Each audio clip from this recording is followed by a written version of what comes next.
వెంకటేష్ రెడ్డి గారు అందరికీ నమస్కారం అండి. టు స్టార్ట్ విత్ వెంకట గురుమూర్తి గారు, పండగ అయిపోయిన తర్వాత కొంచెం ఏదో ఒక కష్టాలు మొదలైనట్టున్నాయి. ఎందుకంటే అటు చూస్తే కృష్ణా జిల్లాలో కొలికిపొడి ప్రతి వ్యవహారంలోనూ ఏదో కెలికేసి మాటలు పట్టడం, పార్టీని బజారుకి ఎడ్చడం, దీని మీద సీఎం బాగా సీరియస్ అయ్యారట.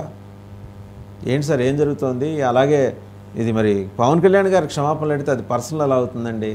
ఆయన ప్రభుత్వం తరఫున చెప్పాడు, అడిగింది కూడా ప్రభుత్వ అధికారులని ప్రభుత్వం తరఫునే చెప్పమన్నాడు ఆయన. దేవాదాయ శాఖ వాళ్ళని కానీ, ఈవోని కానీ, కలెక్టర్ కానీ, ఎస్పీ కానీ. ఏమంటారు? మాకేం కష్టం లేదండి. ఇష్టం లేని వాళ్ళకి కష్టంగా ఉండొచ్చేమో కానీ మాకంతా సాఫీగానే ఉంది. నిన్న చంద్రబాబు నాయుడు గారు, పవన్ కళ్యాణ్ గారు, లోకేష్ బాబు గారు అందరూ ఒక చోటే ఉండం. మేము కూడా ఆ సమావేశానికి, ఎందుకంటే కృష్ణా జిల్లాలో నేను కూడా ఒక చైర్మన్ కాబట్టి మాకు కూడా ఆహ్వానం వచ్చింది. మేము కూడా చాలా దగ్గరుండి చక్కగా అన్ని కూడా చూసి సంతోషపడ్డాము. మేమందరం సంతోషంగా ఉన్నాం. కాకపోతే ఇష్టం లేని వాళ్ళందరికీ కష్టంగా ఉన్నాము. దానికి మేమైతే ఏమీ చేయలేము. ఎందుకంటే ప్రమాదం జరిగినటువంటి సందర్భం మనకు తెలుసు, దురదృష్టకరమైనటువంటి సందర్భం.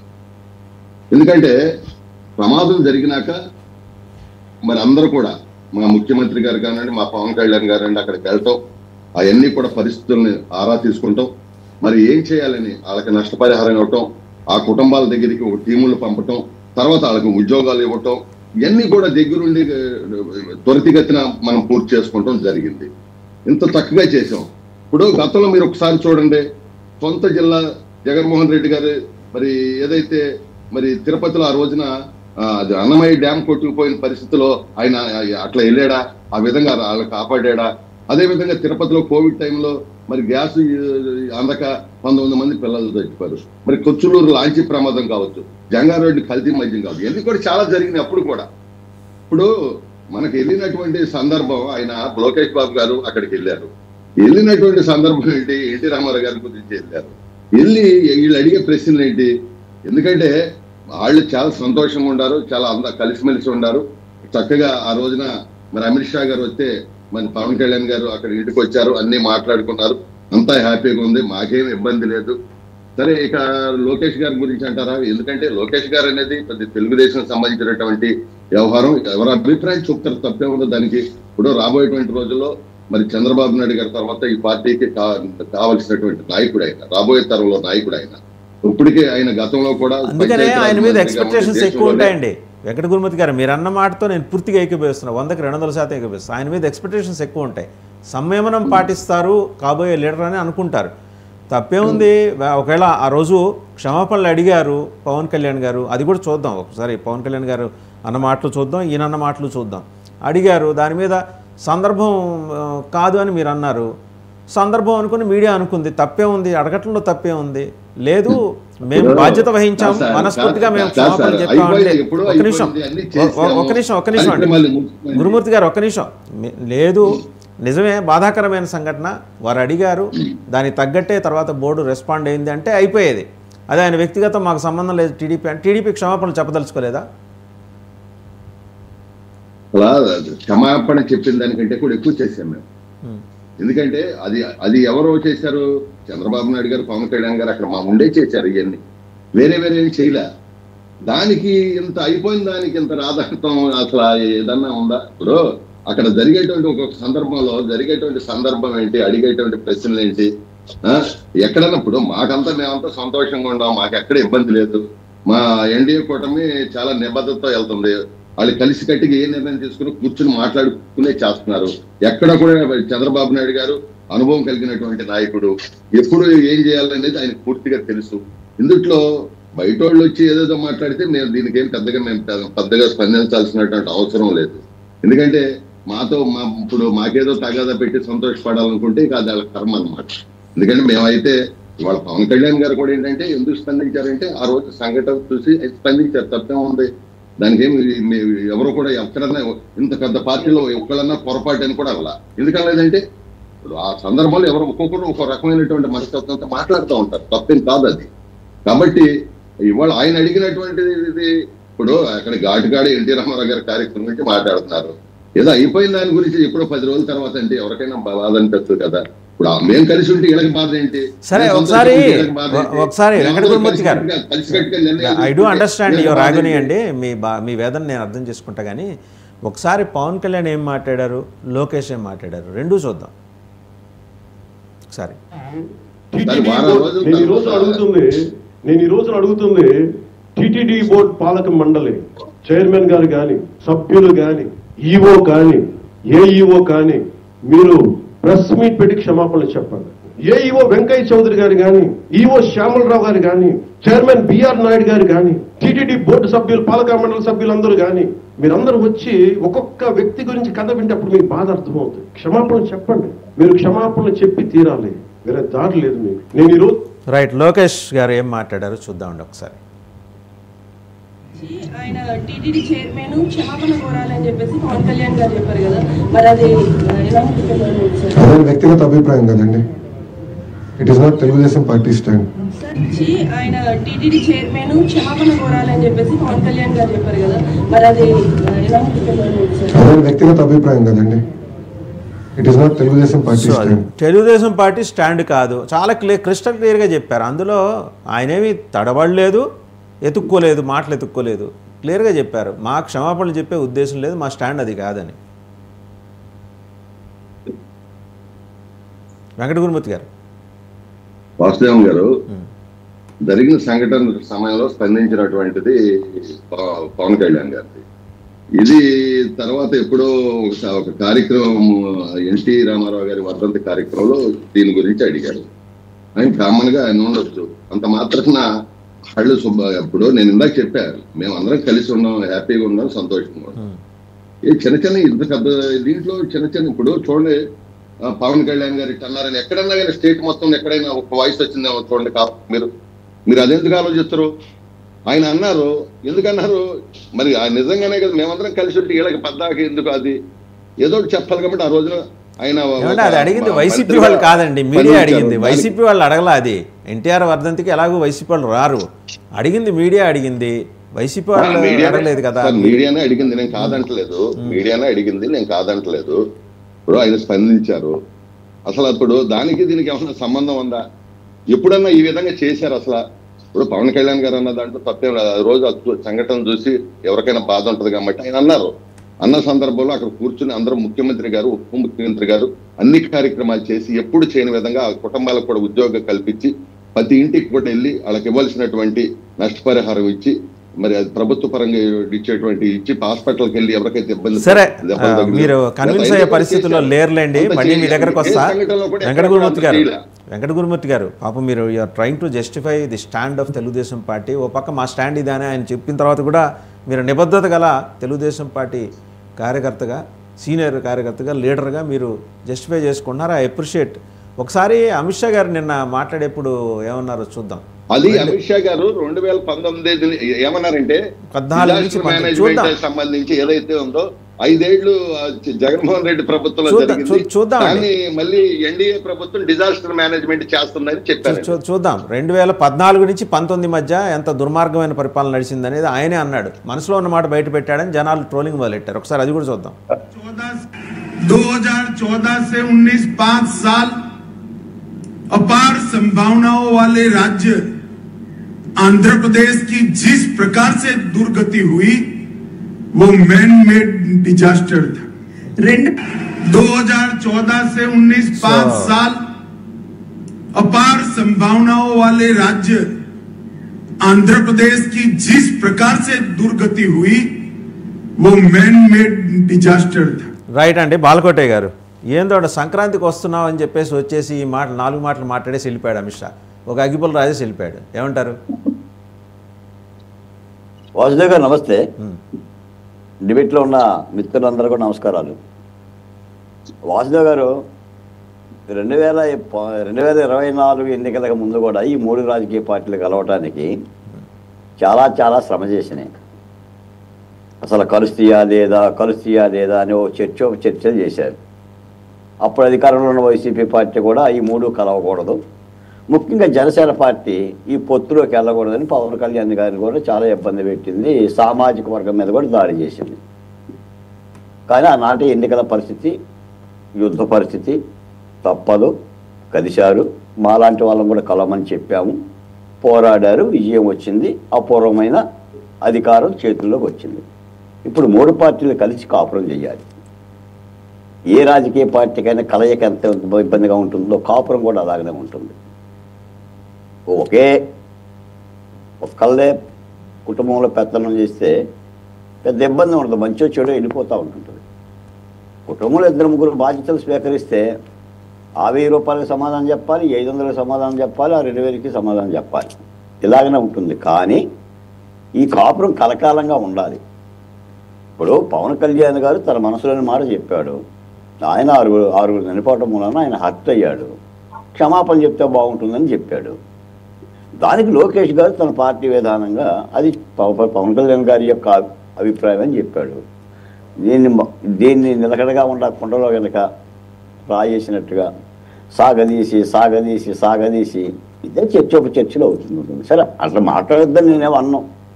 రాజకీయాలు అంటే మాట్లాడతాయి. ఇప్పుడు ప్రతిపక్ష పార్టీకి ఇంకా కూడా అవసరం.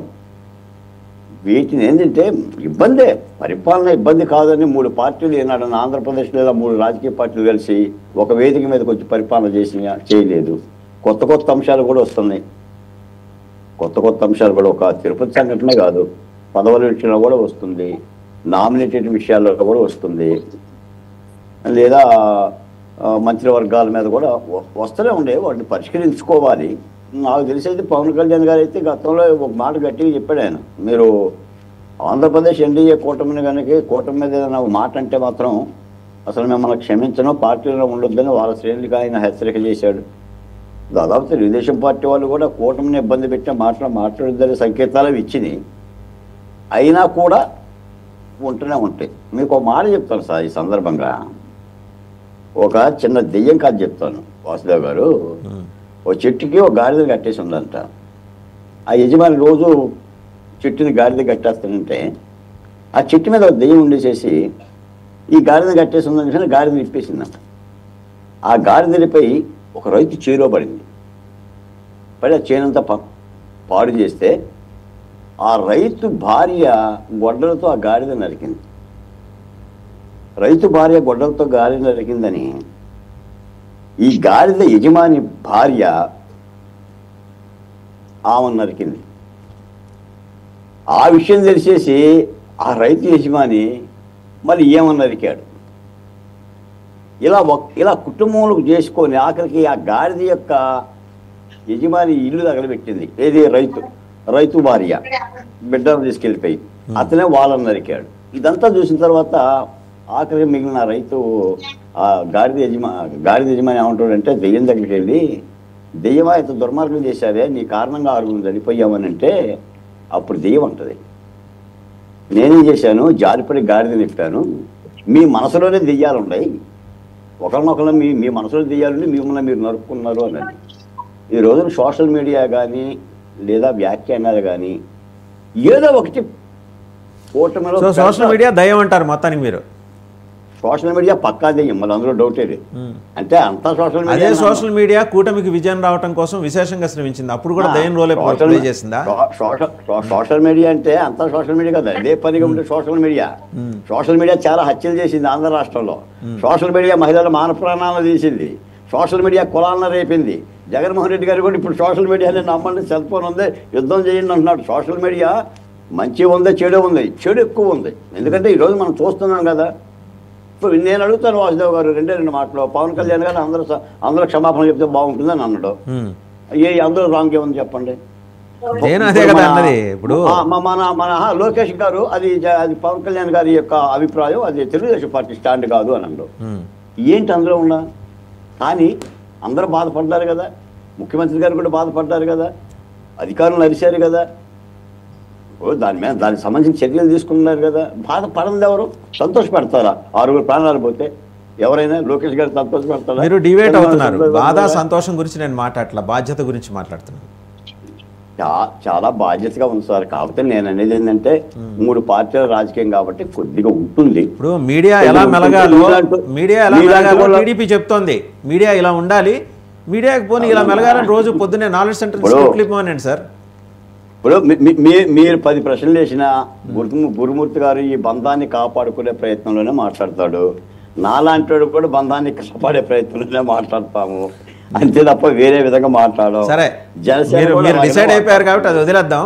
కడపలో శ్రీనివాసరెడ్డి, నెల్లూరులో సోమిరెడ్డి చంద్రమోహన్ రెడ్డి, పిఠాపురంలో వర్మ గారు, అలాగే కాకినాడ నుంచి మాసాని రాజేష్, వీరందరి కోరిక మేరకు మనం వెనకటికి ఆకాశవాణి వినేవాళ్ళం, ఇంతమంది ఫలానా ఊళ్ళ నుంచి ఫలానా వాళ్ళు, వీరందరి కోరిక మేరకు విచిత్ర బంధం నుంచి ఘంటసాల వెంకటేశ్వరరావు సుశీల పాడిన పాటలాగా ఇప్పుడు వీరందరి కోరిక మేరకు అర్జెంటుగా లొకేషన్ డిప్యూటీ సీఎం చేయాలి. అది కూడా ఎందుకు చేయాలి? పవన్ కళ్యాణ్ ఇలా మాట్లాడుతున్నాడు కాబట్టి. వాసుదేవ్ గారు ఇప్పుడు చెప్పింది దెయ్యం కథ దీనికే వర్తిస్తుంది. ఇప్పుడు మొగుడు కొట్టినందుకు కాదు ఏదో నవ్వినందుకు అన్నట్టుగా నిజంగానే లోకేష్ గారికి డిప్యూటీ సీఎం కావాలని అంటే అది వేదిక ఎక్కడ పరిష్కరించాలి? అది ఆ పార్టీలో పోలిట్ బ్యూరోలో మాట్లాడుకోవాలి. ముందర పోలిట్ చంద్రబాబు నాయుడు గారి దగ్గర సంకీర్ణ భాగస్వామ్య పక్షాన్ని కన్విన్స్ చేయాలి, మాట్లాడుకోవాలి. అంటే సోషల్ మీడియాలో మాట్లాడి వీడియో పెడితే డిబేట్ లో మాట్లాడితే డిప్యూటీ ముఖ్యమంత్రి పదవులు ఇస్తారు. మనం మాట్లాడటం కాదు, ఒకసారి పిఠాపురం వర్మ గారు ఏం మాట్లాడారు చూద్దాం. ఒకసారి చూడండి, మాట్లాడుతున్నా. పిఠాపురం ప్రజల్లో నమ్మకాన్ని కూడా కలిగించింది మరి ఆ విధంగా పాదయాత్ర చేశారు. అంటే నారా లోకేష్ గారు డిప్యూటీ సీఎం కావాలని కార్యకర్తలు కోరడానికి కారణాలు ఏంటంటే ఇవన్నీ. కార్యకర్తల మనోభావాలు ఉన్నాయి. రేపు ఈ తెలుగుదేశం పార్టీ నేనున్నాను, రేపు ఈ తెలుగుదేశం పార్టీని భవిష్యత్తులో ఎవరు నడుపుతారు, ఎలా ఉండాలి అన్న ఆలోచన నాకు ఉంటుంది. ఎంచేదంటే మేము కరుడు కట్టిన సైనికులు తెలుగుదేశం పార్టీలో.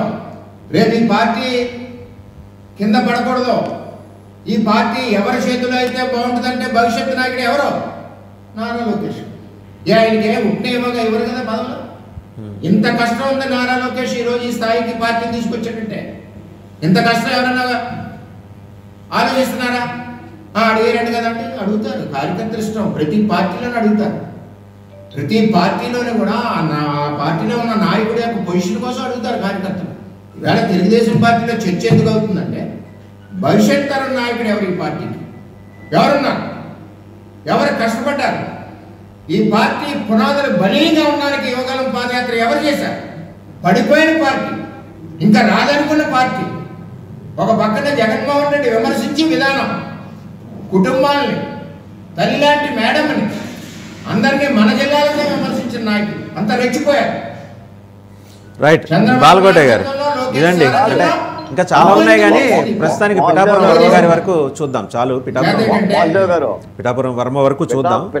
ఈయనొక్కరే కాదు, సోమిరెడ్డి చంద్రమోహన్ రెడ్డి గారు, కాకినాడ మాసాని రాజేష్ గారు, ఇంకా చాలా జిల్లాల నుంచి చాలామంది టీడీపీ నాయకులు ట్వీట్లు చేశారు, మాట్లాడారు.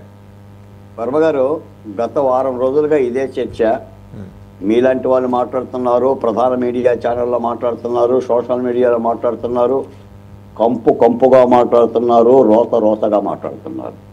ఒక మాట చెప్తా, పిఠాపురం వర్మ మాట్లాడినా, రఘురామకృష్ణరాజు మాట్లాడినా, ఇంకో యూట్యూబ్ ఛానల్ ఆయన మాట్లాడినా, ఎవరు మాట్లాడినా వీళ్ళంతా లోకేష్ గారి మీద రాళ్ళేసే ప్రయత్నమే చేస్తున్నారు. ఆయన ఇజ్జత్ తగ్గించే ప్రయత్నం చేస్తున్నారు. లోకేష్ గారు కష్టపడలేదని ఎవరన్నారు? తెలుగుదేశం పార్టీకి ఆది అంతం లోకేష్ గారు కాదా? ఎందుకు వస్తుంది వాళ్ళకి డౌటు? అంటే అంతర్గతంగా పరిష్కారం చేసుకోవాల్సిన ఒక పొలిట్ బ్యూరోలోనో ముఖ్యమంత్రి దగ్గర పరిష్కారం చేసుకోవాల్సిన అంశాన్ని ఏదో పులిని చూసి కనుక నక్క వాతలు పెట్టుకున్నట్టుగా తప్పుడు సంకేతాలు రాష్ట్రంలో పంపించుకుంటే పరిపాలన ఎలా అవుతుంది? ఈ రోజున దావోస్ వెళ్తున్నాడు ముఖ్యమంత్రి, లోకేష్ వెళ్తున్నాడు, అక్కడ విశాఖపట్నానికి సంబంధించిన పనులు జరుగుతున్నాయి, అమరావతి పనులు జరుగుతున్నాయి, పోలవరం పనులు జరుగుతున్నాయి, సూపర్ 6లో 1-2 జరుగుతున్నాయి. ఏ అంశాల మీద దృష్టి పెట్టాలి, ఏ అంశాల మీద దృష్టి పెడుతున్నారు, దీన్ని ఏమంటారు?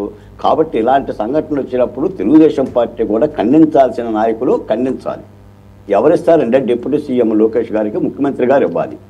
ముఖ్యమంత్రి గారు ఎవరంటే లోకేష్ గారి తండ్రి గారు. ఆయన పనిగట్టుకొని ఆయన డయాస్ మీదే మాట్లాడి పోనీ ముఖ్యమంత్రి ఏమని అడగండి, డిప్యూటీ ముఖ్యమంత్రి మాత్రం ఎందుకు లోకేష్ గారికి?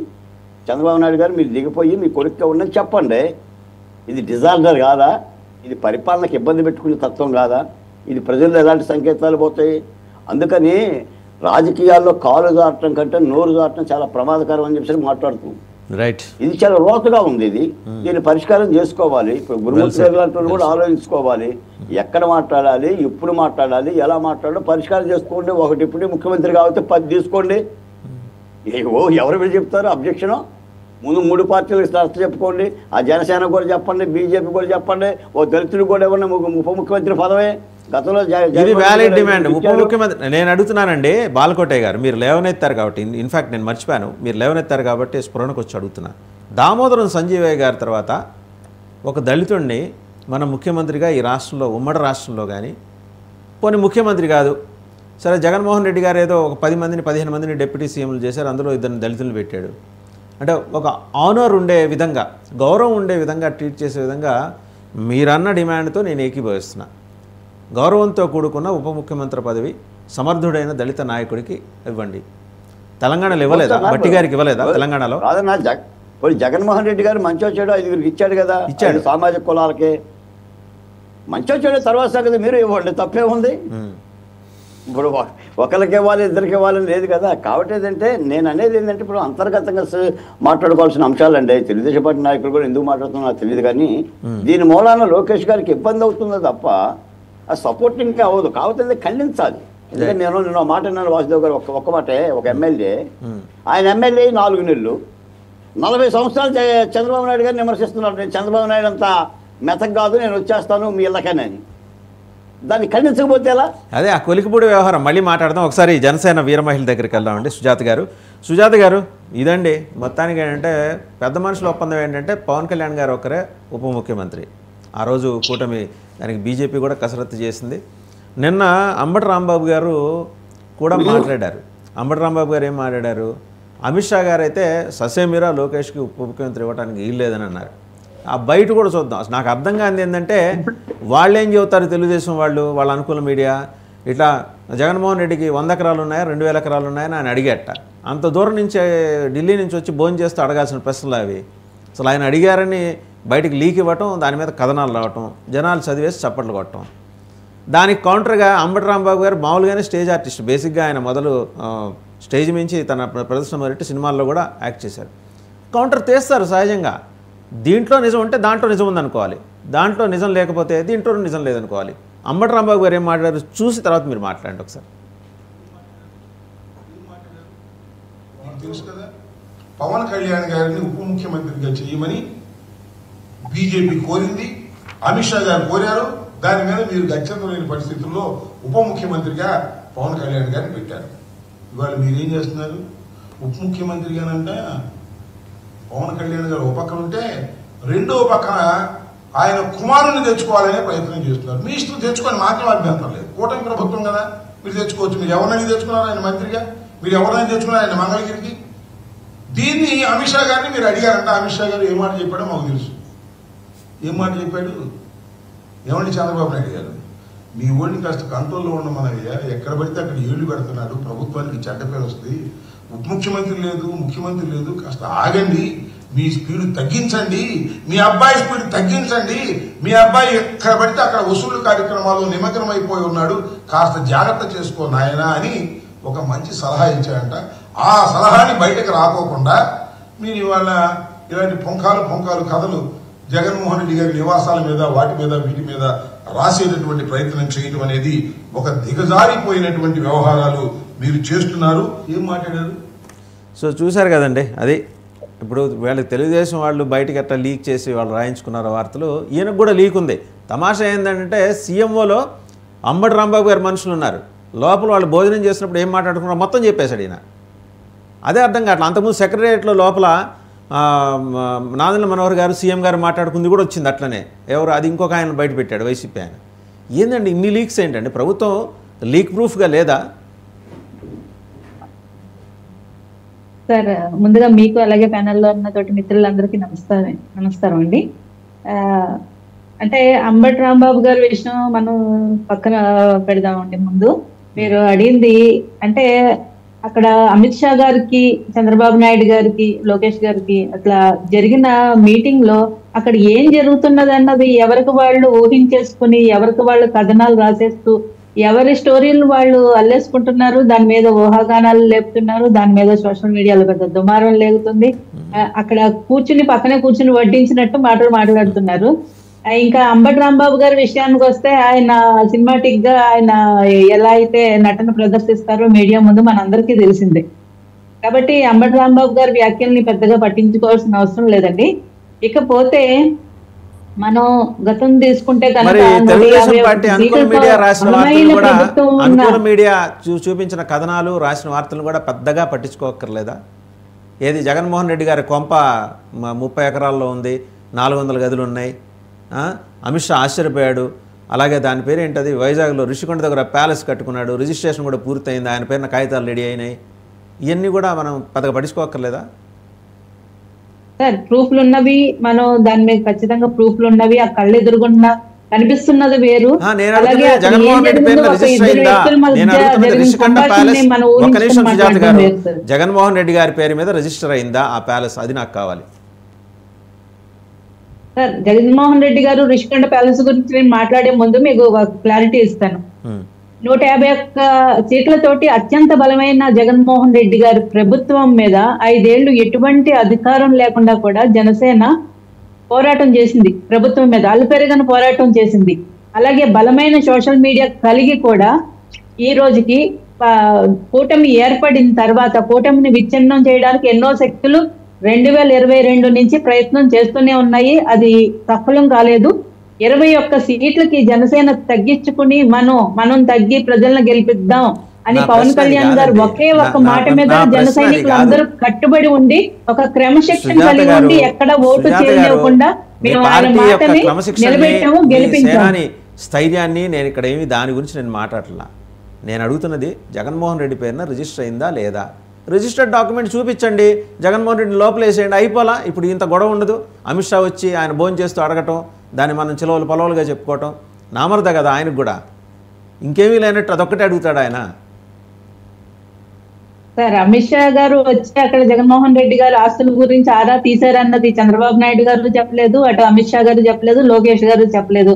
ఈ ఎవరో కొన్ని మీడియా సంస్థలు రాసిన దాన్ని పట్టుకుని మనం మాట్లాడాల్సిన అవసరం లేదు సార్. అక్కడ ఏం అంటే కేంద్ర హోంమంత్రిగా ఆయన రాష్ట్రంలో ఉన్న శాంతి భద్రతల విషయం కానీ, అలాగే ఇంతకు ముందు ప్రభుత్వంలో జరిగిన అవినీతి గురించి, ప్రజల సొమ్ము దోచేయడం గురించి మాట్లాడుకుని ఉండొచ్చు. ఎందుకంటే ఆయన కేంద్ర మంత్రి వర్గంలో ఉన్నారు కాబట్టి ఖచ్చితంగా మాట్లాడుకుని ఉండొచ్చు. పెద్ద ఎత్తున అవినీతి జరిగిందన్నది వాస్తవాలు బయటకు వస్తూనే ఉన్నాయి కాబట్టి దాని గురించి చర్చించుకుని ఉండొచ్చు సార్. పర్టికులర్ గా యలహంక ప్యాలెస్ గురించో లేదంటే రిషికొండ ప్యాలెస్ గురించో ఇంకేదో దాని గురించో మాట్లాడి ఉంటారని అన్ని ఊహాగానాలు తప్ప రిషికొండ పర్యావరణానికి అనుమతుల్ని ఉల్లంఘించి అక్కడ కట్టారని కేంద్ర ప్రభుత్వం ఫైన్ కూడా వేసింది. అంతవరకు మీ క్లారిటీని నేను అప్రిషియేట్ చేస్తున్నాను. నాది ఇంకో ప్రశ్న సుజాత గారు, నాది ఇంకో ప్రశ్న. ఇప్పుడు క్షమాపణలు చెప్పాలని డిమాండ్ చేయడం పవన్ కళ్యాణ్ గారి వ్యక్తిగతం, తెలుగుదేశం పార్టీకి సంబంధం లేదు. ఈయన్ని పిలిచి ఆ రోజు ఆ మీటింగ్లో కూర్చోబెడితే ఈయన వెళ్ళి అక్కడ మాట్లాడేవాడు కాదు కదా. సోషల్ మీడియా అంటే ఢిల్లీ మీడియా రాసింది. పవన్ కళ్యాణ్ని ఆ రోజు జరిగిన ముఖ్యమంత్రి గారు, దేవాదాయ శాఖ మంత్రి గారు, ఇంకో మంత్రి పార్థసారథి గారు, హోంమంత్రి అనిత గారు తిరుపతిలో కూర్చొని ఏర్పాటు చేసుకున్న మీటింగ్కి ఈయన పిలవలేదట. సో ఈయన కోపం వచ్చిందట. కోపం వచ్చి ఆ కోపాన్ని ఈ రూపంలో తీర్చుకున్నారని చెప్పి ఢిల్లీ మీడియా రాస్తుంది. అసలు ఈ పంచాయతీ అంత ఎందుకు? ఆయన పిలిచేసి వాళ్ళతో పక్కన కూర్చోబెట్టుకొని మాట్లాడుకుంటే స్వపక్షంలో వివక్ష ఉండేది కాదు కదా. దానికే బహుశా లోకేష్ గారికి కోపం వచ్చి ఇలా మాట్లాడారని ఆ కథనం కూడా వచ్చింది. లేదు సార్, పవన్ కళ్యాణ్ గారు చేసింది 100% కరెక్ట్ అండి. పవన్ కళ్యాణ్ గారు తన వ్యక్తిగత అభిప్రాయమో జనసేన పార్టీ అభిప్రాయమో చెప్పలేదండి. ప్రభుత్వం తరపు నుంచి తన అభిప్రాయం చెప్పారు. అక్కడ క్షమాపణ చెప్పమనడం ద్వారా ప్రభుత్వం మీద వస్తున్న అప్రతిష్టని, డ్యామేజ్ ని చాలా నివారించారండి పవన్ కళ్యాణ్ గారు. ఎందుకంటే ఒక క్షమాపణ చెప్పడం ద్వారా అక్కడికి మా ప్రభుత్వం, ఎన్డీఏ ప్రభుత్వం ఏమి తగ్గిపోయినట్టు కాదండి. బాధితులు ఎమోషనల్ గా ఫస్ట్ వాళ్ళు కూల్ డౌన్ అయ్యారు. దాని తర్వాత వాళ్ళకు చేయాల్సినవంతా చంద్రబాబు నాయుడు గారు ప్రభుత్వం తరపు నుంచి చేయాల్సినవన్నీ చేశారు. పవన్ కళ్యాణ్ గారు చెప్పడం వల్ల చాలా డ్యామేజ్ అరికట్టినట్టు అక్కడ తీసుకోవాలి సార్. అది పవన్ కళ్యాణ్ గారి వ్యక్తిగత అభిప్రాయం, తరపున అభిప్రాయం. వెంకటేశ్వర రెడ్డి గారి దగ్గరికి వెళ్దాం. అదండి పాదయాత్ర వెంకటేశ్వర రెడ్డి గారు. అంబటి రాంబాబు గారికి సీఎంఓలో ఆయన సొంత మనిషి ఎవరు ఇప్పుడు మీరు చెప్పాలి. ఈ రహస్యం బయట పెట్టాలి. ఎందుకంటే మీకు సెక్రటరియట్లో ఏం జరుగుతోంది, ముఖ్యమంత్రి గారు ఉండవల్లి నివాసంలో ఏం జరుగుతోంది, పిన్ టు పిన్ చెప్తున్నారు మీరు. As if your men were very much present there. ఏమైనా బగ్గులు పెట్టారా సీఎంఓలో మీరు, సీఎం గారి నివాసంలో? ముందుగా 99 వీక్షకులకి, ప్యానల్లో ఉన్న పెద్దలకి, రాష్ట్ర ప్రజలకి మీకు శుభోదయం. సీఎంఓకి ఒక కేంద్ర హోంశాఖ మంత్రి వచ్చి ఒక సీఎం గారిని కలిసి హిందూ కార్యక్రమంలో మాట్లాడుకున్నారంటే జనరల్గా వాళ్ళు మాట్లాడుకోవాల్సిన అంశాలు ఏంటండి? వాళ్ళు మాట్లాడుకోవాల్సిన అంశాలు ఏంటి? రాష్ట్రంలో ఉన్న శాంతి భద్రతల గురించి, రాష్ట్రంలో ఉన్న సమస్యల గురించి, ఇచ్చిన హామీల గురించి, అమలు జరుగుతున్న తీరు గురించి, లా అండ్ ఆర్డర్ గురించి, వీటన్నిటి గురించి మాట్లాడుకోవాలి. సహజంగా వాటి గురించే మాట్లాడుకోవాల్సిన పద్ధతి అది, మాట్లాడుకుంటారని కూడా ప్రజలు అనుకుంటారు. దాన్ని డైవర్ట్ చేసి సొంత మీడియానే వాళ్లే లీకులు ఇచ్చి వాళ్ళే జగన్మోహన్ రెడ్డి గారి వ్యక్తిగత విషయాలు మాట్లాడుకోవడానికి జనరల్ గా అమిత్ షా గారు వస్తారా? ఒక కేంద్ర మంత్రి అమిత్ షా కేంద్ర మంత్రి, ఒక కేంద్ర హోంశాఖ మంత్రి వ్యక్తిగత విషయాలు మాట్లాడుకోవడానికి ఒక రాష్ట్ర ముఖ్యమంత్రికి వ్యక్తిగత number 2 in the union cabinet అండి. Is number 2 in the union cabinet. అంటే మీరు అర్థం చేసుకోవట్లా. మీకు అర్థం కావాల్సిన విషయం అంటే జగన్మోహన్ రెడ్డి అవినీతి ఆ స్థాయిలో ఉందనేది. జగన్మోహన్ రెడ్డి అవినీతి ఆ స్థాయిలో ఉందా? జగన్మోహన్ రెడ్డి గారిని చూసి, జగన్మోహన్ రెడ్డి గారి ఈ ప్రజాభిమానం చూసి వాళ్ళ పరిపాలనలో కూడా క్షణం కూడా తీరిక లేకుండా భయంతో మాట్లాడుకుంటున్నారా అని కూడా మేము అనుకుంటాం. భయంతో ఇప్పుడు ఎప్పుడు కూడా అపోజిషన్ వాళ్ళు లోపల ఎన్నున్నా నెగిటివ్ ప్రచారం చేయడానికే చూస్తారు. భయంతో హ్యూమిలేట్ చేసే విధంగా వాళ్ళు మాట్లాడి ఉండొచ్చు. జగన్మోహన్ రెడ్డి గారిని ఏ రకంగానైనా కానీ హ్యూమిలేట్ చేసే విధంగా వాళ్ళ అనుకూల మీడియా అట్లా చేస్తోంది అని అంటున్నారు. మీ సోషల్ మీడియా ఏం చేసిందో అది కూడా చూద్దాం ఒకసారి. వైసీపీ సోషల్ మీడియా ఒకసారి అది కూడా చూద్దాం.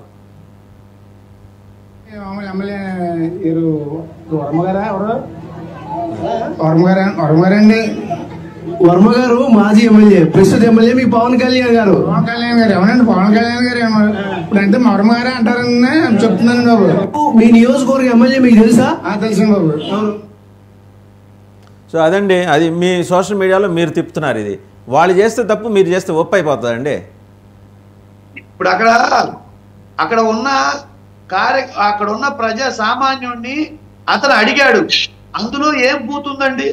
బూత్ కాదండి, మీరు బదనాన్ పవన్ కళ్యాణ్ని బీలిటిల్ చేసే ప్రయత్నం చేస్తున్నారు. ఆయన డిప్యూటీ చీఫ్ మినిస్టర్ని, అక్కడ ఉన్నది వరమే, పవన్ కళ్యాణ్ లేడు, పవన్ కళ్యాణ్ ఇంపాక్ట్ లేదని చెప్పే ప్రయత్నం చేస్తున్నారు. అది అవసరమా మీకు?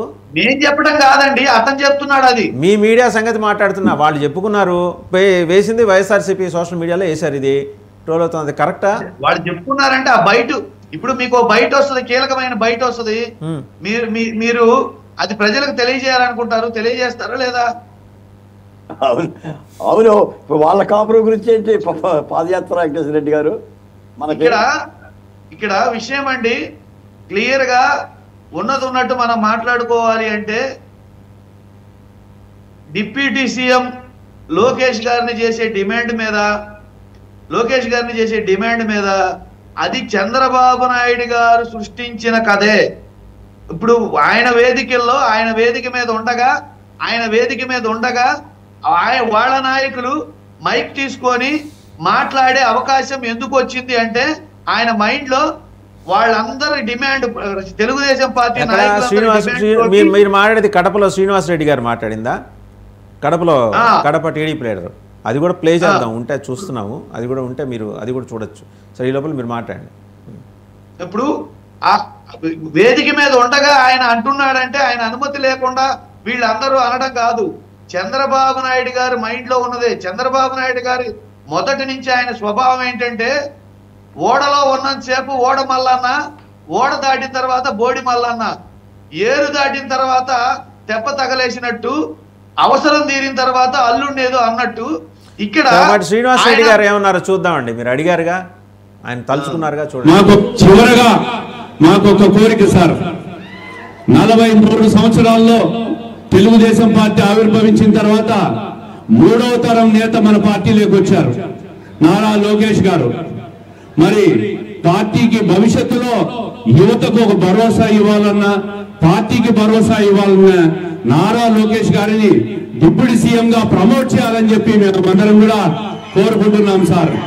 దీనివల్ల పార్టీకి బ్రహ్మాండమైన భవిష్యత్తు ఉంటుంది. అన్ని రకాలుగా యువతను ప్రోత్సహించే విధంగా ఆయన ఈరోజు ఐటీ రంగానికి కానీ పారిశ్రామిక రంగానికి కానీ అనేక సంస్థలు రాష్ట్రానికి తీసుకొచ్చే దాంట్లో కానీ ఆయన చేస్తున్న కృషిని ప్రజలందరూ గమనిస్తున్నాం. ఆయనను మరింత ఎలివేట్ చేసి పార్టీకి ఉజ్వల భవిష్యత్తు ఉండే విధంగా తమరు చేస్తారని ఆశిస్తూ తప్పుగా మాట్లాడింటే మన్నించవలసిందిగా కోరుకుంటూ తమరు ప్రసంగించవలసి. సో చివరిలో ఇంకో మాట అన్నారు, ఆయన తప్పుగా మాడితే మన్నించండి అని. మన్నించేసినట్టేనా? ఆయన వేదిక మీద చెప్పారు అంటే చంద్రబాబు నాయుడు గారు విల్లింగ్ తోనే చెప్పారు ఒకటి. ఇంకొకటి, ఈ తెలుగుదేశం పార్టీ కార్యకర్తలందరూ వాళ్ళ నాయకులందరూ మాట్లాడుతున్నారంటే ఎక్కడా కూడా లోకేష్ బాబు గారు కానీ చంద్రబాబు నాయుడు గారు కానీ అది మేము అంతర్గతంగా చర్చించుకునే విషయం బయట మాట్లాడొద్దని ఎక్కడా ఖండన కూడా ఇవ్వాల ఒకటి. ఇంకొక విషయం ఏంటంటే అసలు యాక్చువల్ గా దీన్ని ప్రోకేట్ చేస్తుంది ఇండైరెక్ట్ గా చంద్రబాబు నాయుడు గారే. మీరు ఒక విషయం గమనించండి, పవన్ కళ్యాణ్ గారికి డిప్యూటీ సీఎం హోదా కల్పించిన సమయంలో చంద్రబాబు నాయుడు గారి మాటలను ఒకసారి తీసుకోండి. పవన్ కళ్యాణ్ గారికి సమాన గౌరవం, సమాన హోదా అన్ని ఇస్తున్నాము, ఆఫీసుల్లో డిప్యూటీ సీఎం గా ఆయన ఫోటో కూడా పెడుతున్నాము అని చెప్పేసి సమాన హోదా, సమాన గౌరవం కల్పిస్తామని చెప్పేసి మాట్లాడిన సందర్భాలు మీరు చూశారు. ఆయన జైల్లో ఉన్నప్పుడు పవన్ కళ్యాణ్ గారు పలకరించిన సందర్భం, ఆయన బయటకు వచ్చి మాట్లాడిన సందర్భం, తర్వాత పొత్తు విషయంలో ఆయన చేసిన ఆ శ్రమ విషయము, వీటన్నిటిని అవసరం తీర్చుకోవడం కోసం అక్కడ తగ్గిన మాట తగ్గి ఒప్పుకొని అన్ని రెడీ అయిన తర్వాత ఇప్పుడు అవసరం తీరిపోయింది. వాస్తవంగా ప్రాక్టికల్ గా మనం మాట్లాడుకుంటే తెలుగుదేశం పార్టీకి ఇప్పుడు జనసేన ఏది రాష్ట్రంలో జనసేన అవసరం కానీ బీజేపీ అవసరం కానీ లేదు. వాళ్ళు ఉన్నా లేకపోయినా వీళ్ళ ప్రభుత్వం ఉంటది. అందుకని చెప్పేసి ఇవాళ పవన్ కళ్యాణ్ గారు కొన్ని విషయాలలో బాధ్యతాయుతంగా మాట్లాడి ప్రభుత్వాన్ని ఇరుకున పెడుతున్నారన్న ఉద్దేశంతో క్లియర్ గా ఈ విషయాన్ని పక్కదారి పట్టించడం కోసం, పవన్ కళ్యాణ్ గారిని ప్రభని తగ్గించడం కోసం, ఆయన చరిష్మాని తగ్గించడం కోసం లోకేష్ బాబు గారిని ఎలివేట్ చేసి తీసుకురావాలనే ప్రయత్నం చేస్తున్నారు. సరే, ఇవన్నీ ఓకే కానివ్వండి. నా డౌట్, నేను అడిగిన ప్రశ్నకు మీరు సమానం చెప్పాలా. అంబటి రాంబాబు గారికి లోపల నుంచి సమాచారం ఎట్లా వచ్చింది చెప్పండి. అంబటి రాంబాబు ఇప్పుడు వాళ్ళకి ఎట్లా వచ్చిందో, ఏబిఎన్ వారికి ఎట్లా వచ్చిందో, ఈనాడు వారికి ఎట్లా వచ్చిందో, ఈ తెలుగుదేశం పార్టీ వారికి ఎట్లా వచ్చిందో ఆ ఇంట్లో మాకు కూడా అట్లానే వస్తుంది. అంటే సీఎం గారి ఇంట్లో మీ సొంత మనుషులు ఉన్నారా? నేను అడుగుతున్నా, సీఎం గారి ఇంట్లో మీ సొంత మనుషులు రహస్యంగా ఉంచారా? స్పైయింగ్ చేస్తున్నారా? గూఢచర్యం చేస్తున్నారా? సీఎం గారి ఇంట్లో సొంత మనుషులు స్వయంగా ఉంచామో లేకపోతే వాళ్ళలో ఉన్న కుమ్ముదుమ్ములతోటి మాకు విషయాలు చెప్తున్నారో అది వాళ్ళు చూసుకోవాలి. ఎక్కడో మొత్తానికి ఓకే, మొత్తానికి ఏంటంటే మీ మనుషులు ఉన్నారని ఒప్పుకున్నారు. అక్కడ సీఎం గారి ఇంట్లో మీ మనుషులు ఉన్నారని ఒప్పుకున్నారు. ఒకసారి వెంకట గురుమూర్తి గారి దగ్గరికి వాళ్ళలో వాళ్ళే వాళ్ళకున్న ఇంటర్నల్ ప్రాబ్లమ్స్ వల్ల మాకు చెప్పి ఉండొచ్చు కదా. సరే, వెంకట గురుమూర్తి గారు, జగన్మోహన్ రెడ్డి గారి పరిపాలన అయిపోయిన తర్వాత కూడా జగన్మోహన్ రెడ్డి గారి మనుషులు విస్తరించి ఉన్నారు. ఒక అమీబా ఎలా విస్తరిస్తుందంటే ఇటు నొక్కితే అటు వెళ్తుంది, ఇటు నొక్కితే అటు వెళ్తుంది. ఒక మాట మనం చెప్పనివ్వండి. ఇంకొక అసలు అమిత్ షా గారు డైరెక్ట్ గా వేదిక మీద 14 నుంచి 5 ఏళ్ల పరిపాలనలో జరిగిన అరాచకం అని చెప్పేసి డైరెక్ట్ గా చెప్పారు. మీరు గమనించండి, మనం కనుక డిబేట్ లో ఏదో తొందరలో చెప్పారులేండి. మీరు అన్ని పట్టుకొని అదే అంటున్నారని నేను అంటున్నా. ఇప్పుడు అదే ఒక మాట, మనం కనుక ఇప్పుడు డిబేట్ లో మాట్లాడుతున్నాం, పొరపాటు వస్తే సారీ అని చెప్పి దాన్ని కరెక్ట్ చేసుకొని మళ్ళీ మాట్లాడతాం. ఆయనకు అంత సమయం ఉంది. పొరపాటు అనేది ఆయన కనుక తొందరలో కనుక ఆయనకు అనిపిస్తే దాన్ని కరెక్ట్ చేసుకొని మాట్లాడేవారు కదా. బీజేపీ రాష్ట్ర అధ్యక్షురాలు కరెక్షన్ చేశారండి. 2014-19లో బీజేపీ కూడా కూటమిలో ఉంది. ఆయన పొరపాటును మాట్లాడిన మాటగానే తీసుకోవాలి. సరే, మన సుజాత గారు కూడా అదే చెప్తున్నారు. వెంకట గురుమూర్తి గారు ఏమంటారు ఒకసారి చూద్దాం. వెంకట గురుమూర్తి గారు, అంబటి రాంబాబు గారు సొంత మనుషులు ఉన్నారా, వైసీపీ సొంత మనుషులు ముఖ్యమంత్రి గారి నివాసంలో టెస్ట్ వేశారా? ఇదైతే బయటకు రావాలి. ఇది ఎందుకంటే ఇంటెలిజెన్స్ ఫెయిల్యూర్ అండి. ఇది మీరు చాలా తేలిగ్గా తీసుకుంటున్నారు. ఇట్లాంటి విషయాలు బయటకు వస్తే ఎంత ప్రమాదం. ముఖ్యమంత్రి లోకేష్ గురించి మాట్లాడినప్పుడు అమిత్ షా హెచ్చరిక జారీ చేశారని, వసూళ్లు తగ్గించుకోండి అని, చెప్పారు అని వెర్బాటంతో సహా బయటకు వచ్చింది. ఆ రోజు కూడా మోపిదే వెంకటరమణ గారు, నారాయణ మనోహర్ గారు ఉన్నప్పుడు వాళ్ళు మాట్లాడే వచ్చినాయి. ఒకవేళ అవి నిజమైతే ఇవి నిజం అవ్వాలి కదా. ఎక్కడో ఇంటెలిజెన్స్ దారుణంగా ఫెయిల్ అవుతోంది. అది మరి ఆ విషయంలో కొంత మీరు జాగ్రత్త పడాల్సిన అవసరం అయితే కనిపిస్తుంది. జగన్మోహన్ రెడ్డి గారు బయట నుంచి కూడా పరిపాలన చేస్తున్నారని అనుకోవాలి. ఇప్పుడు గురుమూర్తి గారు, వెంకటేశ్వర రెడ్డి గారు మాట్లాడుతూ ఎట్లాగో మేము వైసీపీ పని అయిపోయింది అనేది ఆయన ఇండైరెక్ట్ గా చెప్పేశాడు. ఎందుకంటే ప్రతిపక్ష పాత్ర కూడా పవన్ కళ్యాణ్ గారే పోషిస్తున్నారు. ఆ సందర్భంలో ఇట్లా జరుగుతున్నాయి అని చెప్పి ఆయన అదైతే చాలా క్లారిటీగా చెప్పాడు.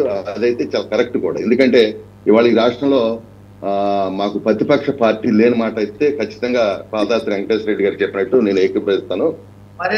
అమిత్ షా గారు కూడా చంద్రబాబు గారు కూడా భయంతో ఆయన గురించే మాట్లాడుతున్నారు. ఆయన పని అయిపోతే ఆయన గురించి మాట్లాడాల్సిన పని లేదు కదా.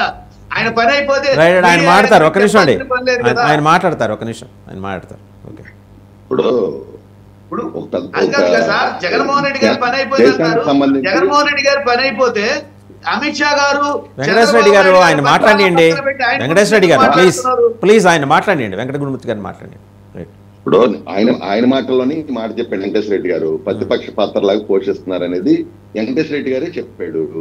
వాస్తవం కూడా అదే. ఎందుకంటే జగన్మోహన్ రెడ్డి గారు ఎక్కడో బెంగళూరులో ఉంటున్నాడు. అక్కడ ఏదేదో ఆయన వ్యాపారాలు మంచి చెడంతా చూస్తున్నాడు.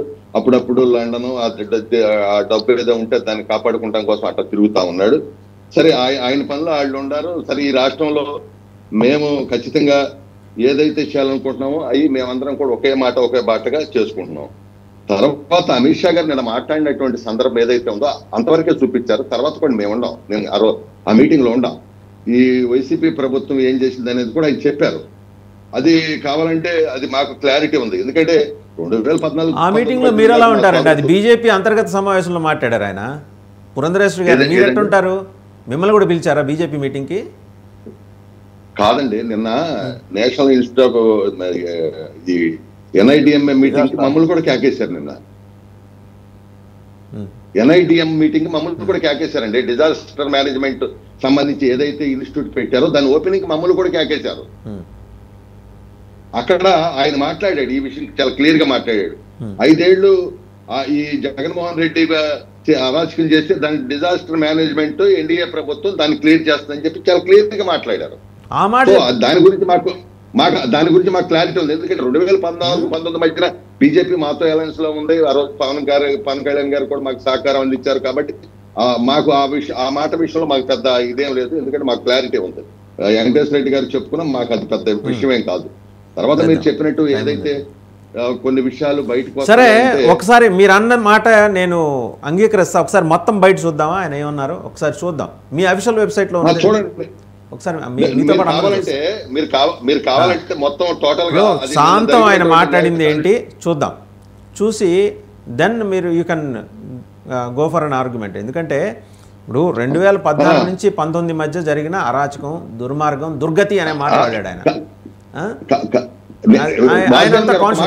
హోమ్ మినిస్టర్ అండి ఆయన, సెంట్రల్ హోమ్ మినిస్టర్. ఆయన చాలా కాన్షియస్ తో మాట్లాడదు. ఒక నిమిషం మీరే మాట్లాడండి. నేను ఒక మాట చెప్తానండి, తర్వాత ఏంటి. ఖచ్చితంగా నేనేమంటున్నానంటే ఆ వైసీపీ ప్రభుత్వం దీన్ని ఇట్లా చేసింది, తర్వాత ఎన్డీఏ ప్రభుత్వం దీన్ని ఈ రోజు సరిచేసి ముందుకు తీసుకెళ్తుందనే మాట కూడా ఆయన అన్నాడు. 2014 నుంచి 19 మధ్య ఉన్నది ఎవరు? 14 నుంచి 19 మధ్య ఉన్నది ఎవరు? మీరిద్దరు కలిసి కొంతకాలం కాపురం చేశారు, మళ్ళీ ఇడిపోయారు. మీరే పొరపాటు అని ఉండొచ్చు అండి. అది పొరపాటు అని ఉండొచ్చు. అది పొరపాటున అని ఉండొచ్చు. ఆ తర్వాత ఎన్డీఏ ప్రభుత్వం ఇప్పుడు క్లియర్ చేస్తుంది. సవరించుకోవాలి కదా పొరపాటు. ఇప్పుడు 2014 से 19 तक అనే మాట ఆయన అన్నారు. 2014 నుంచి 19 వరకు అనే మాట ఆయన అన్నాడు. సెంట్రల్ హోమ్ మినిస్టర్ మనసులో ఉన్న మాట చెప్పేశాడు అంటారు ఆయన. వాసుదేవన్ గారు ఒకవేళ ఆయన అట్లా అంటే ఆ రోజున వాళ్ళు కూడా అలయన్స్ లో ఉంటారు. నేనేమంటున్నానంటే మేము నిన్న వెళ్ళిన మీ సమావేశంలో ఆయన అయితే ఆ విధంగా చెప్పలేదు. చాలా క్లియర్ గా చెప్పాడు, వైసీపీ ప్రభుత్వం ఈ విధంగా చేసింది, ఇప్పుడు మేము డిజాస్టర్ మేనేజ్మెంట్ చేస్తా ఉన్నాం ఎన్డీఏ ప్రభుత్వంతో, తెలుగుదేశంతో, జనసేనతో అని చెప్పి చాలా క్లియర్ గా చెప్పారు. ఎందుకంటే నేను ఆ సమావేశానికి నేను వెళ్ళా. పురంధేశ్వరి గారు దాన్ని తెలుగులో మాట్లాడి అనువాదించారు. కావాలంటే మీరు ఆ వీడియో కూడా చూడండి. మా దగ్గర అయితే నేను ఆ వీడియోలో ఆయన చెప్పిన మాటలు చాలా క్లియర్ గా ఉండే. చూద్దాం, అది కూడా చూద్దాం, ఒకసారి చూద్దాం. సో ఇప్పుడు ఆయన ఏంటంటే సెంట్రల్ హోమ్ మినిస్టర్ స్థాయిలో ఆయన ఇన్ఫర్మేషన్ పెట్టుకొని మాట్లాడతారు. ఆయన తక్కువగా ఏం మాట్లాడరు కదా. ఖచ్చితంగా డేట్స్తో సహా. అంటే అంత తప్పు బీజేపీ చేస్తుందా?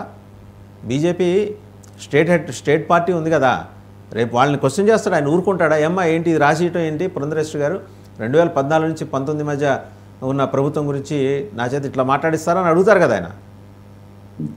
ఇప్పుడు స్క్రిప్ట్ అయితే ఉంటుంది సార్. అంటే ఆ ఓపెనింగ్ అప్పుడు ఆయన మాట్లాడేందుకు ఒక వీడియో తర్వాత కావాలంటే చూడండి సార్ ఒకసారి. నాకేం అభ్యంతరం కూడా లేదు. మీరు కావాలంటే ఇదైనాకైనా మీరు చూడండి ఒకసారి. నేను కూడా కావాలంటే ఆ వీడియో పంపించమంటే మీకు పంపిస్తాను. సరే అయితే ఒకసారి బాలకోటే గారు మాట్లాడతారు. బాలకోటే గారు ఏంటంటే సెంట్రల్ హోమ్ మినిస్టర్కి స్క్రిప్ట్ ఇస్తారండి, టాకింగ్ పాయింట్స్ ఉంటాయి. టాకింగ్ పాయింట్స్లో చాలా క్లియర్గా ఉంటుంది, అవి చూసుకునే మాట్లాడతారు ఎవరైనా. ఎందుకు మనం ఎన్నిసార్లు చూడలేదు సార్. మీరు జర్నలిస్టు, ఒక chief minister, prime minister, home minister మాట్లాడేప్పుడు టాకింగ్ పాయింట్స్ పెట్టుకుంటారు కదా, పెట్టుకునే మాట్లాడతారు. పెట్టుకొని మాట్లాడినప్పుడు 14-19 లెక్క వచ్చింది సార్. వాసుదేవ్ గారు ఇవాళ ప్రధాన పత్రికల్లో కూడా వచ్చినాయి. ఇదిగోండి ఏముందంటే ఇటన్నిట్లో కూడా ఒకటే, వైకాపా పాలన ఒక విపత్తు, అమిత్ షా. కేంద్ర మద్దతుతోనే వెంటిలేటర్ నుంచి బయటపడ్డాం చంద్రబాబు. గత ప్రభుత్వ విపత్తు నుంచి ప్రజలను కాపాడాం పవన్ కళ్యాణ్. 3 మాటలు అర్థం ఒకటే కదా. ఇప్పుడు వాళ్ళు మాట్లాడుతున్నప్పుడు కొన్ని తారీఖులు, దస్తావేజులు కొన్ని పొరపాట్లు వస్తుంటాయి తప్ప ఆయన ఏదో అన్నది వాళ్ళ కూటమిలో ఉన్న పార్టీనే అది. పోతే ఇక్కడ విషయం అది కాదు సార్. ఇప్పుడు పవన్ కళ్యాణ్ గారి మీద వైసీపీ పార్టీ కాస్త ప్రేమ ఎక్కువైనట్టుంది, ప్రేమ చేపిస్తుంది. ఎందుకంటే మరి గతంలో పవన్ కళ్యాణ్ అంటే అసలు అగ్గి మీద గుగ్గిలం అయిపోయింది. ఒక దశలో టీడీపీ కంటే పవన్ కళ్యాణ్ గారిని ఇబ్బంది పెట్టిన పార్టీ మరి ఇప్పుడు వాళ్ళు ప్రేమిస్తున్నారు. కాకపోతే నేను ఒక మాట చెప్తా వాసు గారు, 8 నెలల కూటమి ప్రభుత్వ పరిపాలనలో పదనిసలు ఇవ్వని నేను అన్నాను, రొసరొసలు ఇవ్వని కూడా నేను అన్నాను. కానీ 3 పార్టీల కాపురం కాబట్టి ఇలాంటి రొసరొసలు పదనిసలు లేకుండా జాగ్రత్త పడాల్సిన అవసరం అయితే ఉంది. ప్రజలకు ఎప్పుడు కూడా మంచి కంటే చెడు ఎక్కువ పోతుందండి. ఇప్పుడు పాదయాత్ర వెంకటేశ్వర రెడ్డి గారు ఏమంటున్నారు, చంద్రబాబు నాయుడు గారికి తెలియకుండా డిప్యూటీ సీఎం ఇవ్వమని చెప్పని అదే వేదిక మీద ఎవరన్నా అడుగుతారా లేదా అడిగిస్తున్నారా? ఇది పవన్ కళ్యాణ్ గారికి చెక్ పెట్టడం కాదా? ఒక నాయకుడిని తక్కువ చేయటం కాదా? ఇప్పుడు ఇవన్నీ కూడా పోతాయి. మనం ప్రతి మాట కూడా వైసీపీ అంటున్న ప్రతి మాటనే ఖండిస్తున్నాం అని అంటమే కాదు. వాళ్ళు అంటున్న దానిలో కూడా ప్రజలు ఎలాంటి సంకేతాలు వచ్చి అసలు పాదయాత్ర వెంకటేశ్వర రెడ్డి గారికి ఆ అవకాశం ఎందుకు ఇచ్చాం? మనం ఎందుకు ఇచ్చామంటే ఒక అంతర్గతంగా సమస్య పరిష్కరించుకోవాల్సిన సమస్యనే ఎందుకు వస్తుంది అది ఇలాంటి సందేహాలు? మరి పవన్ కళ్యాణ్ గారు ఒక మాట ఏంటంటే పవన్ కళ్యాణ్ గారు తనదైన రాజకీయ వ్యూహంతో ఆయన ముందుకు పోతున్న మాట యథార్థం. చాలా అంశాలను తెర మీదకి తెస్తున్నాడు. అది రేషన్ బియ్యం కానీ లేదంటే కొన్ని అంశాలని లేదా శాంతి భద్రతల విషయం కానీ సోషల్ మీడియా విషయం కానీ చాలా కసిగా ఆయన పద్ధతులు ఆయన చేస్తున్నాడు. ఎప్పుడు కూడా ఏంటంటే ఏ రాజకీయ పార్టీ అయినా నాయకుడైనా సమర్థతతోనే నిరూపించుకోవాలండి. ఇప్పుడు మీకుండే వాక్శుద్ధి వేరు, నాకుండే వాక్శుద్ధి వేరు, మీ దమ్ము వేరు, నా దమ్ము వేరు, అలాగనే నిరూపించుకోవాలి. ఇప్పుడు జగన్మోహన్ రెడ్డి గారు మొన్న 3 పార్టీలు కలిసినా 30 పార్టీలు కలిసినా నేను ఒక్కనే గెలిచి చూపిస్తానని చెప్పేసి ఆయన వ్యూహంలో ఆయన ముందుకు వచ్చాడు.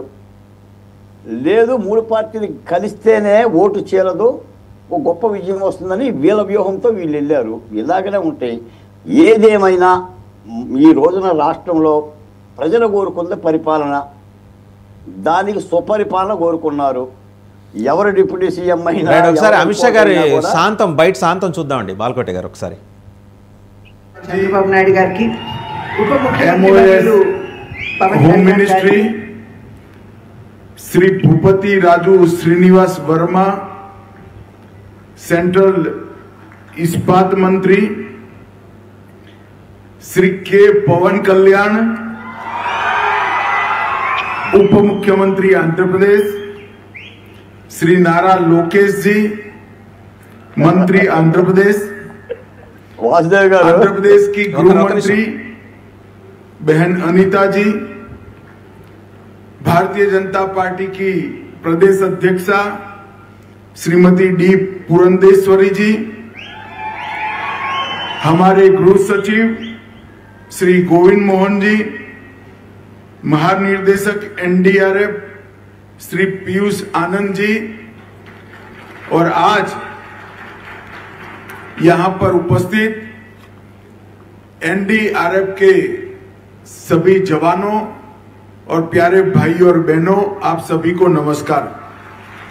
వేదిక మీద ఉన్నటువంటి రాష్ట్ర ముఖ్యమంత్రి వర్యులైనటువంటి నారా చంద్రబాబు నాయుడు గారికి, ఉప ముఖ్యమంత్రి వర్యులు పవన్ కళ్యాణ్ గారికి, వేదిక మీద ఉన్నటువంటి ప్రతి ఒక్క విశిష్ట అతిథికి పేరు పేరున వారి పేరు ఉటంకించారు. వారందరికీ, వారితో పాటుగా ఇక్కడ ఉన్నటువంటి ఎన్డీఆర్ఎఫ్ సోదర సోదరి మండలికి అందరికీ కూడా వారి నమస్కారాలు తెలియజేస్తున్నారు. मित्रों, आज यहां पर 3 कार्यक्रम एक साथ है। आज के ही दिन एनडीआरएफ की स्थापना हुई थी। आज एनडीआरएफ का 20वां स्थापना दिन है। ఈ రోజు ఇక్కడ మనం 3 కార్యక్రమాలు నిర్వహించుకుంటున్నాము. ఇవాళే ఎన్డీఆర్ఎఫ్ కి సంబంధించినటువంటి 20వ వార్షికోత్సవాన్ని ఇక్కడ ముందుగా మనం అందరం కూడా నిర్వహించుకుంటున్నాము. दूसरा, national institute of disaster management NIDM का दक्षिण भारत के सभी राज्य और केंद्र शासित प्रदेशों के परिसर का आज यहां पर उद्घाटन किया गया। అదే విధంగా national institute of disaster management NIDM కి సంబంధించినటువంటి, అంటే దక్షిణ భారతదేశంలో ఉన్నటువంటి రాష్ట్రాలు, వాటితో పాటుగా యూనియన్ టెరిటరీస్ ఉన్నటువంటి వాటికి సంబంధించినటువంటి ఎన్ఐడిఎం ని ఇవాళ ఇక్కడ మనం ప్రారంభం చేసుకుంటున్నాం. और इसके साथ ही एनडीआरएफ की 10वीं वाहिनी का भी उसके संपूर्ण कामकाज के अनुरूप बिल्डिंगों का भी उद्घाटन करने का काम हुआ है। అదే విధంగా మూడవది ఎన్డీఆర్ఎఫ్ కి సంబంధించినటువంటి 10వ బెటాలియన్ కి సంబంధించినటువంటి ఏదైతే ఇక్కడ సముదాయం ఉందో దాన్ని కూడా ఇవాళ మనం ఇక్కడ ప్రారంభించుకోవడం జరుగుతుంది. सबसे पहले मैं चुनाव के बाद पहली बार सार्वजनिक कार्यक्रम में आया हूं, तब आंध्र प्रदेश की जनता को श्री नरेंद्र मोदी और एन चंद्रबाबू नायडू के नेतृत्व में विधानसभा और लोकसभा दोनों में प्रचंड बहुमत से जिताने के लिए आप सभी का धन्यवाद करता हूं। ముందుగా ఎన్నికలైన వెనువెంటనే रात चौगुनी स्पीड से सेट करते जा रहे हैं और दूसरी ओर మరింత అభివృద్ధి పదంలో అదే విధంగా రాష్ట్రంలో AIIMS hospital, all India Narendra Modi గారు కూడా అన్ని విధాల ఎన్ఐటిఎం వాటిల్లినప్పుడు ఆబ్జెక్టివిటీ అంటే లక్ష్యం ఏదైతే ఉందో అదే విధంగా మెథడాలజీ लक्ष्य रखा गया है।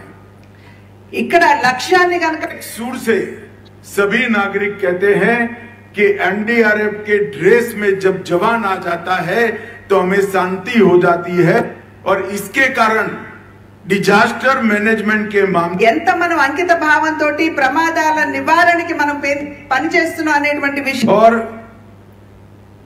डायल 112 और इसके साथ कॉमन अलर्ट చంద్రబాబు నాయుడు గారు మనతోటే ఉన్నారు అనేటువంటి విషయం ఇక్కడ గమనించదగింది. और अंत में मोदी जी के नेतृत्व में जो श्रीनिवास वर्मा करने का काम हुआ है। అదే విధంగా మూడవది ఎన్డీఆర్ఎఫ్ కి చంద్రబాబు నాయుడు గారి నాయకత్వంలో ఈ ప్లాంట్ వైజాగ్ స్టీల్ ప్లాంట్ ముడిపడి ఉన్నదో के लिए 2 लाख करोड़ के इन्वेस्टमेंट का यदि कोई एक काम के अंदर मेथोडोलॉजी में रिएक्टिव का देश भर में 6 साल से एनडीएमए ने बनाई हुई नीतियों को जमीन पर एनडीआरएफ ने उतारा है। రైట్. సో వెంకటేశ్వర రెడ్డి గారు ఆయన చాలా స్పష్టంగా ఏంటంటే ఎన్డీఏ కూటమి ప్రభుత్వం ఎలాంటి డెవలప్మెంట్ యాక్టివిటీస్ కోసం ఎంతెంత ఇన్వెస్ట్మెంట్ ఆంధ్రప్రదేశ్కి తీసుకొస్తుంది లెక్కలతో సహా చెప్తున్నారు. మీకు ఇంకేంటండి అభ్యంతరాలు? అమిత్ షా గారు మాట్లాడిన దాంట్లో నాకేం అభ్యంతరం అండి? వాళ్ళు నోరు సారి వాళ్ళు సరి చేసుకుంటా మాకేం అభ్యంతరం ఉంటుంది ఇక్కడ? ఇప్పుడు వాళ్ళ సాపేదో వాళ్ళు పడతారు, వాళ్ళు తెప్పలేదో వాళ్ళు పడతారు. ప్రజల గురించి మాట్లాడండి, ప్రజా సమస్యల గురించి మాట్లాడండి. ప్రజల గురించే కదా ఆయన మాట్లాడింది, దాని గురించే కదా ఆయన మాట్లాడింది. అప్పుడు ఆయన మాట్లాడిన దాని గురించి కాదు కదా టాపిక్ అసలు మొదలైంది మనకి. ఇంట్లో చంద్రబాబు నాయుడు గారి ఇంట్లో జరిగిన విషయాల గురించి వాళ్ళు జగన్మోహన్ రెడ్డి గారు ఇల్లు ఆ ఇల్లు అని మాట్లాడిన విషయాల గురించి వాళ్ళు ఏదో ప్రచారం చేసి సోషల్ మీడియాలో ప్రచారం చేసుకున్న దాని గురించి, దానికి కౌంటర్ గా అంబటి రాంబాబు గారు మాట్లాడిన దాని గురించి టాపిక్ వచ్చింది. ఇక్కడ ఎవరు ఏదైనా చంద్రబాబు నాయుడు గారి వైఖరి మొదటి నుంచి మనం గమనిస్తున్నది. పిల్లనిచ్చిన మామ దగ్గర నుంచి నిన్న పవన్ కళ్యాణ్ గారి వరకు అవసరం తీరిన తర్వాత రాష్ట్ర ప్రజల హామీల గురించి అవసరం తీరిన తర్వాత ఆయన ఎలా ప్రవర్తిస్తారు అనే దానికి ఇప్పుడు జరుగుతున్న పరిణామాలే. ఒక నిమిషం గురుమూర్తి గారు, ఆయన మాట్లాడటం అయిపోగానే మీరు మాట్లాడండి. రైట్, ఇప్పుడు మీరు మాట్లాడండి. రైట్, గురుమూర్తి గారు మీరు మాట్లాడండి. వెంకట గురుమూర్తి గారు.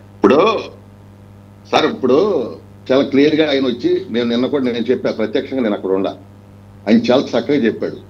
గత ప్రభుత్వం ఈ విధంగా చేసింది, ఈ ప్రభుత్వం వచ్చిన తర్వాత ఈ రాష్ట్రానికి అవసరమైనటువంటి రాజధాని విషయంలో కానివ్వండి, పోలవరం కానివ్వండి, విశాఖ ఉక్కు విషయంలో కానివ్వండి, మేము పూర్తి సహకారం చేస్తున్నామని చెప్పడం జరిగింది.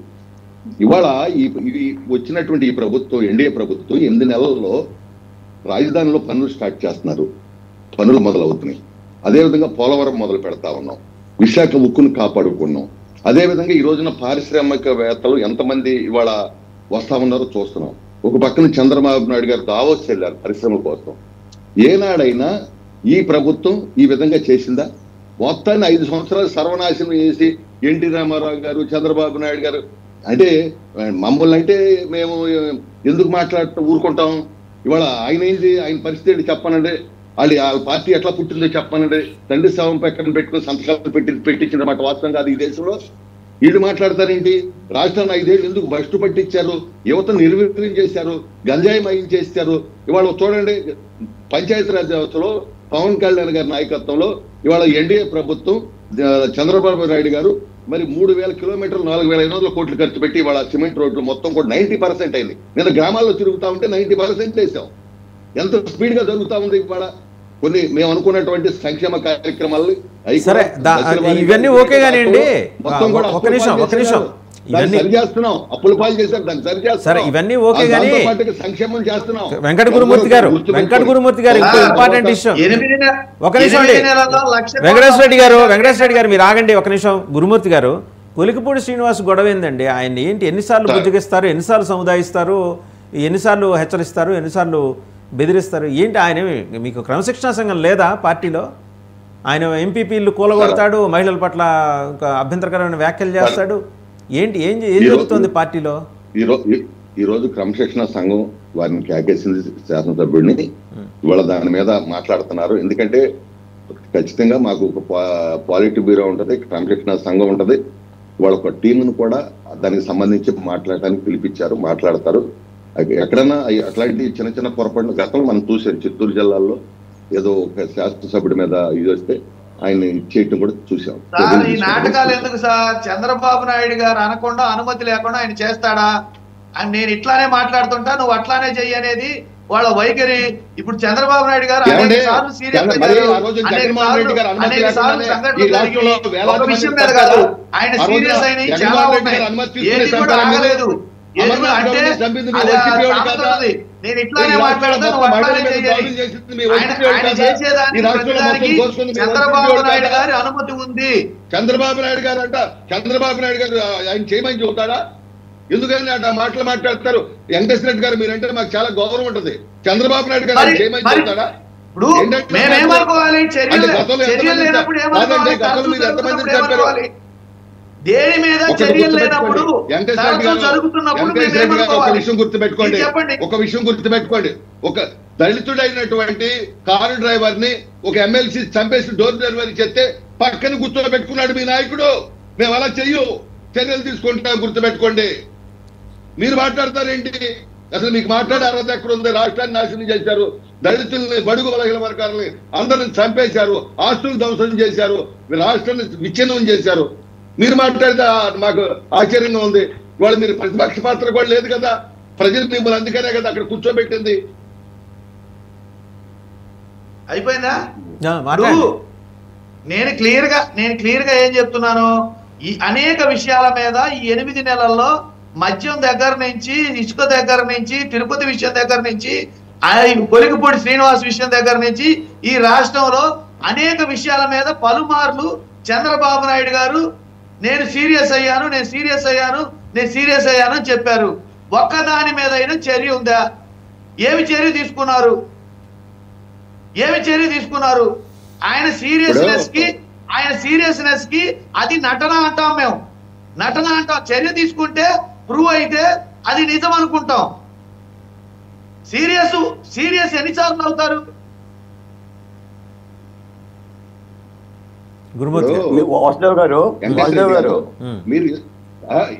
మీరు ఇసుక గురించి మాట్లాడారు. అసలు ఇసుక గురించి మాట్లాడే అర్హత ఎక్కడ ఉందండి? మేము ఉచిత ఇసుక ఇచ్చాం, రండి మీ దగ్గర ఒప్పుకుంటే ఈ పక్కకి రండి, మీరు ఆ పక్కన ఉండారు తోటలో వాళ్ళకి, నేను ఈ పక్కన ఉన్నాను. ఉచిత ఇసుక ఇస్తున్నావు లేదు చూడండి, ట్రాక్టర్లో తోలికెళ్తున్నాయో లేదో చూడండి. 100 రూపాయలకి వాళ్ళు ఇసుక ఇస్తున్నారు. అదేవిధంగా కార్మికులు 300 రూపాయలు తీసుకుంటున్నారు. ఇవాళ ఎక్కడ పడితే అక్కడ ఇసుక పోసారు, ఎక్కడ చౌకైపోయింది ఇసుక. మీరేం చేశారు? ఎక్కడైనా ఒక రోజున ట్రాక్టర్కి ఎక్కడైనా ఇచ్చారా? కార్మికులకి ఎక్కడైనా వృత్తి కల్పించారా? మీరు పెద్ద పెద్ద పొక్కులను పెట్టుతున్నారు. ఇవాళ రండి తోటలో మండలంలో 2000 మంది కార్మికులు ఇసుక పోస్తా ఉన్నారు. మీరు ఒక్క కార్మికుడన్నా ఇసుకతో 100 రూపాయలు సంపాదించుకున్నాడా? మీరు చెప్పండి. మీరు కూడా టేప్ బాలకోటే గారు మాట్లాడతారండి ఒకసారి. బాలకోటే గారు మాట్లాడతారు. వాసుదేవ్ గారు ఇప్పుడు దాకా మనం మాట్లాడింది ఏంటంటే man made disaster in Andhra Pradesh అని మాట్లాడాం. అమిత్ షా గారు మాట్లాడినా మీరు మాట్లాడితే ప్రకృతి ఉపద్రవాలు వచ్చినట్టుగా నాయకులు కూడా ఉపద్రవంగా పరిపాలన మారారని మాట్లాడాం. ఇప్పుడు నేను చెప్తున్నాను, డిజాస్టర్ ఎమ్మెల్యేస్ కూడా ఉండాలా తెలుగుదేశం పార్టీలో? Is also disaster MLAs. మీరు డిజాస్టర్ ఎమ్మెల్సీ మీద చర్య తీసుకోకుండా 150 రకాల మంత్రాలు చెప్పినా కూడా ప్రజలు క్షమించరు. 2 మహిళా ప్రాణాలు హాస్పిటల్కి చేరిన అన్న విషయాన్ని గమనించాలి. అది ఒక వ్యక్తి కాదు, అది ఆ పార్టీ క్రమశిక్షణ వరకే ఇబ్బంది.